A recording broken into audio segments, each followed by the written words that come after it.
जलगांव नगर निगम के चुनावी माहौल गर्मा गया है।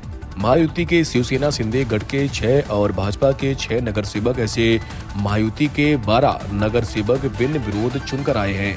लेकिन बाकी प्रत्याशी के प्रचार के लिए जलगांव के उप मुख्यमंत्री एकनाथ शिंदे आड़े वाले थे, लेकिन वो पहुंच नहीं पाए। पालक मंत्री गुलाबराव पाटिल और जलगांव के स्थानीय नेताओं के साथ रोड शो निकाला गया। रोड शो में कार्यकर्ताओं बड़ी संख्या में शामिल थे। संवाददाता चंदू खरे की रिपोर्ट। इथं महायुती निवडून येणार आहे।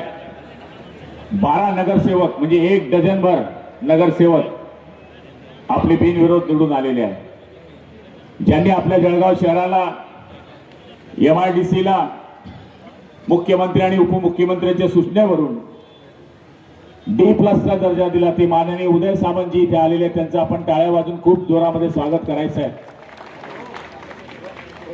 आणि आदरणीय राजू मामा आणि प्राध्यापक चंद्रकांतजी सोनवणे त्यांचा सत्कार करतील अशी मी त्यांना विनंती करतो।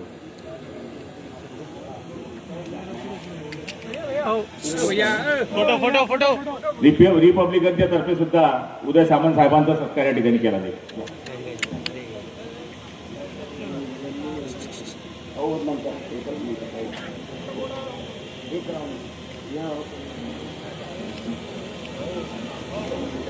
आपल्याला जी सवलत पाहिजे होती ती मिळत नव्हती। इतर सवलतींमध्ये आपण त्याच्यामध्ये समावेश आपला नव्हता।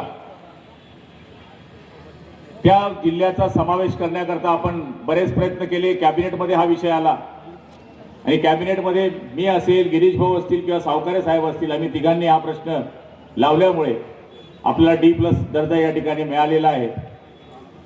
आज मी आपल्या सगळ्या शहरवासियांना आश्वासित करतो, आम्ही राज्य सरकारचे पैसे तर आणूच, पण सगळ्या आमदार महोदयांच्या सहकार्याने, खासदार महोदयाच्या सहकार्याने DPTC मधून सुद्धा राजू मामांना अस्वस्थ या ठिकाणी मी त्यांना ग्वाही देतो की DPTC मधून सुद्धा खूप मदत पुढच्या काळामध्ये सुद्धा जळगाव शहराला आम्ही करू, अशी आमदार महोदयांच्या वतीनं, खासदार महोदयांच्या वतीनं मी या ठिकाणी खात्री देतो।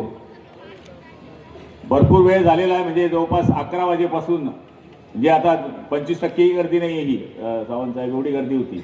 आम्ही तुमची वाट पाहत चालवत राहिलो, पण आता लेट आहे लेकिन दुरुस्त आहे, म्हणून मी आपल्याला विनंती करतो की आपण आमच्या जळगाववासियांना या ठिकाणी संबोधित करावं।